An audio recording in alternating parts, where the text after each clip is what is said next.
Hello বন্ধুরা, মোহনার দিকের আরও একটি নতুন ব্লগে তোমাদেরকে অনেক অনেক স্বাগত। আর আজ তোমাদের সাথে শেয়ার করছি একটি ডেজার্টের রেসিপি। সেটা হচ্ছে কালাকাঁদ।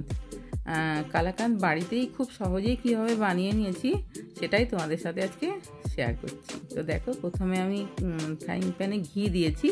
ঘি দিয়ে ভাজলে না ছানাটাকে খুব ভালো একটা টেস্ট আসে কালাকাঁদে। তো তারপরে ছানা নিয়েছি আমি এখানে 750 দুধের ছানা কাটিয়ে নিয়েছিলাম।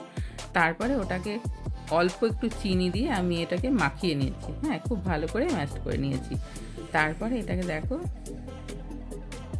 একটু নেড়ে চেড়ে নিচ্ছি, নিয়ে তারপরে মিষ্টিটা দেবো। এবারে মিষ্টিটা যে যেরকম খায় সে সেরকম দেবে। এবারে আমি এখানে ওই 3 চামচ মতো দিয়েছি চিনি। তারপরে এটা চিনিটাকে খুব ভালো করে মিশিয়ে নিতে হবে। আর আঁচটা কিন্তু লোতে রেখেই এটা করতে হবে। এটা কিন্তু আঁচ বাড়িয়ে করা যাবে না, তা না হলে কিন্তু তলায় ধরে যেতে পারে। ছানা তো এবারে তলায় ধরে যাবে। তারপরে দেখো এখানে আমি অল্প একটু দুধ দিয়ে দিয়েছিলাম, তো সেটা অফ ক্যামেরাতে দিয়েছি। আর তোমাদের দেখাচ্ছি, এই যে আরও কিছুটা গুঁড়ো দুধ দিয়ে দিলাম।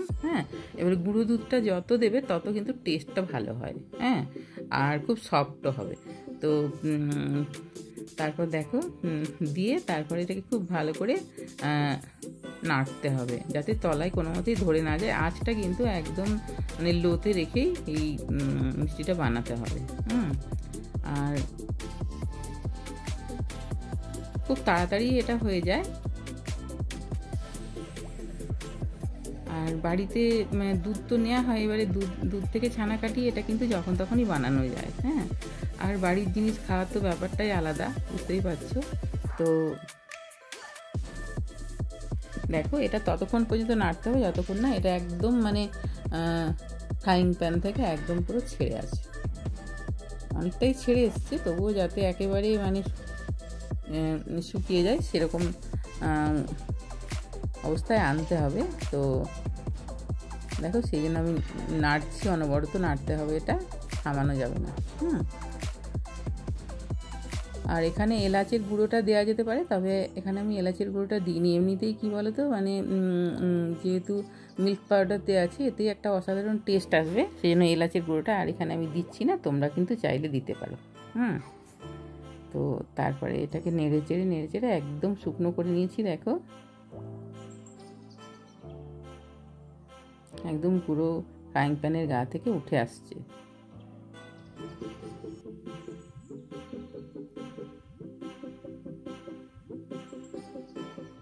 আর এটা একটু সময় করেই কিন্তু মানে বানাতে হবে, তা না হলে তাড়াতাড়ি মানে অত তাড়াতাড়ি হবে না এটা। তবে এমনি অন্য ধরনের মিষ্টি বানাতে যেরকম সময় লাগে সেই সময়টা কিন্তু লাগবে না। তারপর দেখো এটা হয়ে গেছে। এবারে আমি থালায় ঘি মাখিয়ে তারপরে এটা মিশ্রণটা ঢেলে দেবো। আর ঘিটা মাখিয়ে দিলে কী হবে, মানে উঠবে খুব সহজে, উঠে যাবে খুব সহজে, তা না হলে তলায় লেগে যাবে। সেই জন্য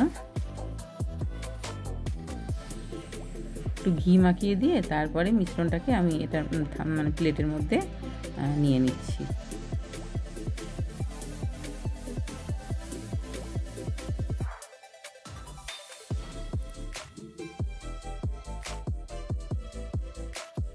তারপরে দেখো খুব ভালো করে এটাকে চারদিকে ছড়িয়ে দিচ্ছি।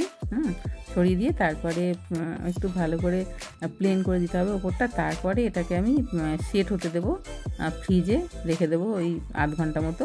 এবারে নর্মাল ফ্রিজে ওই আধ ঘন্টা না 40 মিনিট মতোই আমি রেখে দিয়েছিলাম। তারপরে আমি এটা বার করেছিলাম। তো তাহলে কি হবে, এটা সুন্দর সেট হয়ে যাবে।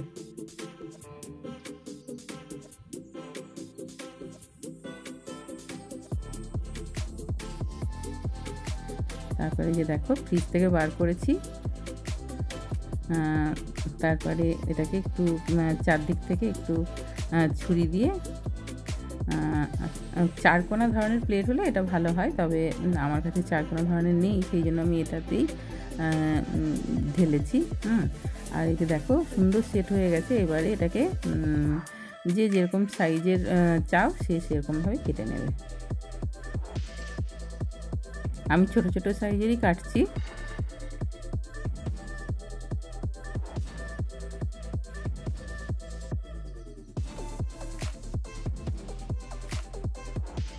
চৌকো করে করে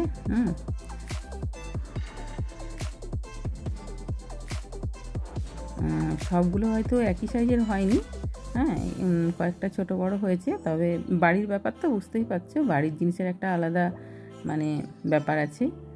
তো এই যে দেখো হয়ে গেছে। এবারে আমি এর উপরে পেস্তা দিয়ে ডেকোরেট করে দেবো।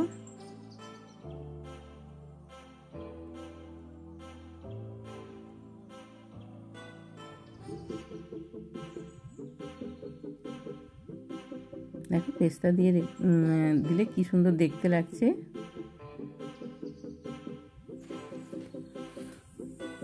আর এগুলো কিন্তু ফ্রিজে রেখে বেশ কিছুদিন কিন্তু ফ্রিজে এটা থেকে যায়, যেহেতু এটা একেবারে শুকনো করা হয়েছে তো, আর জল একেবারেই দেওয়া হয়নি এটাতে, সেই জন্য।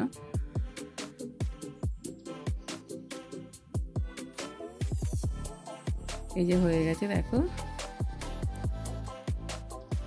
আর তারপরে কি অসাধারণ দেখতে হয়েছে দেখেছো। তারপরে দেখো আমি তুলে দেখিয়ে দিচ্ছি, খুব সহজেই কিন্তু উঠে যাচ্ছে, যেহেতু তলায় ঘি মাখিয়ে দিয়েছিলাম না, সেই জন্য।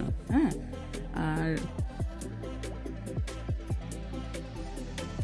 আর খেতে তো অসাধারণ হবেই, কারণ ছানা, দুধ, চিনি এসব দিয়েই তো এটা বানানো। তবে যেমন বলা হয় যে দোকানের মতো বানিয়েছি, দোকানের মতো না, দোকানের থেকে অনেক ভালো হয়েছে এটা খেতে। হ্যাঁ, এটা একদম সমস্ত খাঁটি জিনিস দিয়ে বানানো, সেই জন্য দোকানের চেয়ে অনেক ভালো হয়েছে।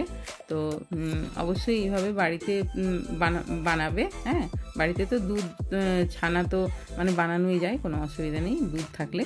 তো এইভাবে বানিয়ে একবার দেখো, অসাধারণ হয় কিন্তু কালাকাঁদটা খেতে।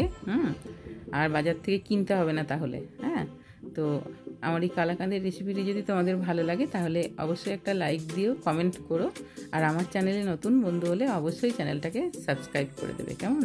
আর পাশে থাকা বেল আইকনটা প্রেস করে দিও, যাতে আমি নতুন নতুন ভিডিও আপলোড করলে তোমরা সবার আগে নোটিফিকেশানটা পেয়ে যাও। সবাই খুব ভালো থাকবে, দেখা হবে আরও একটি নতুন ব্লগে। বাই।